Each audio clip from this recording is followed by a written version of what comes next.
Hi, right, I'm just going to briefly explain my theory as regards to trainers, trail runners and hiking boots. So last year I hiked over 4,000 miles using trail runners or trainers. I started off hiking with the normal hiking boots and had a lot of foot problems. So I immediately changed to trainers and a lot of the problems went away. So just bear in mind that the trainers are very often lighter than hiking boots, so you're putting less strain on your muscles and ligaments. I find that I can get more mileage and also don't get as tired using trainers and trail runners. So this is an ASICS Black Hawk trainer. So just a basic ASIC, a cheap trainer, very lightweight material, and that will dry within an hour or 2 hours in the sun. Good grips on them. Not really a shoe that's designed for long hours of use, so I've bought these for training, but I have hiked in shoes similar to this. So one step up from this is the Gel Trabuco, again an ASICS shoe. This one has a removable inner sole, which is good for drying the shoe out and airing it at the end of the day. It's a tougher construction, it has more protection, especially a toe protector on the end. Now that will increase the life of the shoe.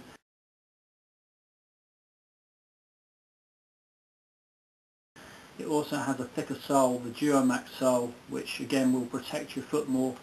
Slightly stronger shoe in terms of twisting, so a very good shoe. Not waterproof, this one, but they do a waterproof version of this, which I haven't got. I've found that you can normally get around about 500 miles for a pair of trail runners, probably a little bit less for a lightweight one like this, and I have got 700 miles out of a Gore-Tex pair, but that was sort of pushing it really. So the Gore-Tex version of this, which I haven't got, is the Gel Marico. I've got a similar version here, which is a Salomon XA Comp 3 GTX, which is a Gore-Tex boot liner and also a waterproof outer, reinforced toe, good grips, very good shoe. A lot of people are worried making the transition from hiking boots to shoes.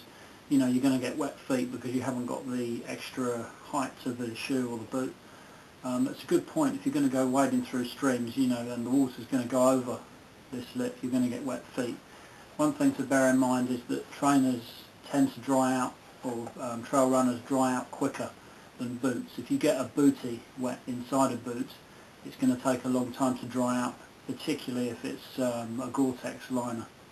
So one way to get around it is to use a Gore-Tex gaiter, a thick gaiter. Just make sure that this fits tightly onto the shoe when you're hiking. If you're in snow, you shouldn't get too much leakage provided the snow's not melting. I've hiked for days with this setup and haven't had too many problems, so that worked quite well. The other thing is you can use a lightweight crampon with the trail runner. Here's the aluminium lightweight crampon fitted onto the trainer. Probably not recommended, but I mean, I've used this method for quite a few days hiking, no problems. Good for snow, not really designed for ice.